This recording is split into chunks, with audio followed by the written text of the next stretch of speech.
Truly a fucking cash grab. Today we're looking at the Spider-Man Retro Series Negative Suit Spider-Man.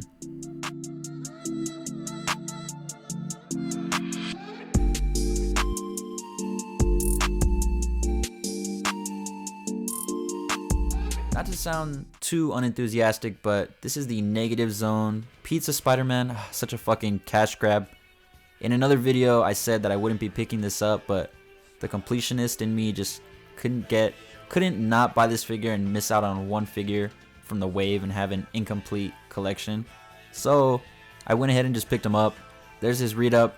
I know, I went back on my word. I am so sorry.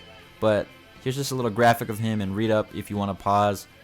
I don't know how I feel about getting this figure. I'm kind of just looking at it as like, oh cool, another Spider-Man to add to maybe like a multiverse of Spideys that I can build. But here's a 360 of him with the Negative Zone Pizza. And when I saw this figure, I really did think it was like a Photoshop and not real. But I don't know, man. I don't know how I feel about this. Stands exactly as tall as the other Pizza Spider-Man at about 6 inches and uses the same exact sculpt and everything. You even get some of the same hands, just repainted black. And it's kind of fucked up that this figure, instead of the retro Spider-Man from this series, gets the wall crawling hands. Well, I guess they're for the pizza holding, but they could easily be used for wall crawling, and I don't know why they didn't give those to Spider-Man. Instead they give them to this cash grab of a figure, Negative Zone Pizza Spider-Man, and he gets some black whipping hands. And what else does he come with? Oh yeah, he also comes with his pizza slice, his negative pizza slice, which is pretty much looks like a Oreo cheesecake or something. I don't know. Oreo pizza? This doesn't make sense. It doesn't look good. Doesn't make sense. This figure just all over the place. What's the appeal for it? I don't know. But there is that accessory. So in total, we have 5 accessories, alternate hands, and this little pizza slice. But let's go ahead and take a look at the figure. Get more into his articulation and then his detailing. I'm pretty sure it's gonna be the exact same fucking articulation as the regular Pizza Spider-Man. I don't have a review of that figure. I do own it, but I'll do a comparison later. So we're gonna go ahead and just see. We got the 360 range of motion on the head. Looks up pretty far. Arms go up, they go out, they bend at the elbow, swivel at the bicep, and then they swivel at the wrist.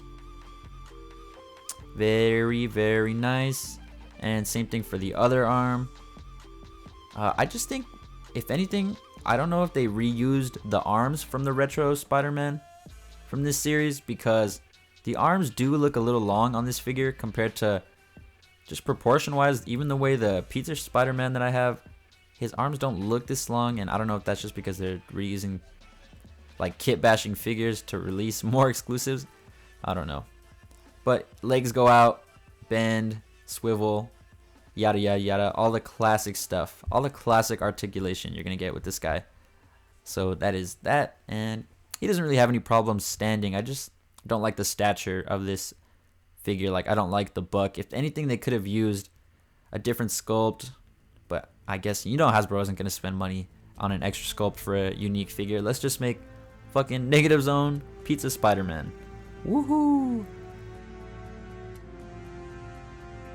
Alright, now that we looked at the articulation, let's pretty much just zoom in and look at some of the details of the suit. A very boring suit, if I'm being honest, just black and white. Agent Venom, just the way the eyes / lenses are done. Very basic Spider-Man emblems on the front and back, just painted in white and black. And the whole suit has no sculpting, it's just all a paint job. And it's done decent for the most part. There are a couple of scuffs and bleeding areas. Nothing like super bothering or like noticeable, but just a couple of little tiny spots, especially around like the calf and everything, the calf area. But this is just kind of, I don't know, man, this is just kind of a lazy figure, and I feel like we could have gotten either another character or another version, a better version of Spider-Man that made more sense with the retro line. We could have gotten like Venom or Doc Ock, Shocker. That would have been cool. Or even like other hero characters or something else. I just don't see this guy fitting in with the series. But here he is with the retro Spider-Man, and he even looks a little taller than him. And I don't know if you can tell what I was talking about with the arms. They look like they're the exact same arms from the figure, just added onto this one. And so I don't know how I feel about that.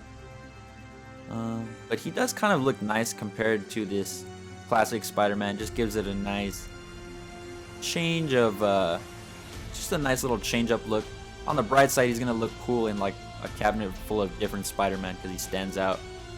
I don't think he glows in the dark, or if I were to like put negative effects, I don't think he would be inversed or anything color-wise. But I kind of want to check that out.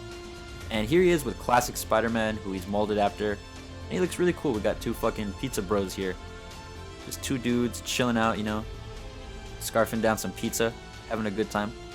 But thank you all for watching. I hope you enjoyed. Be sure to like, comment, subscribe, hit the notification bell for new videos every week. And we are one figure away from completing the series, so I will see you there.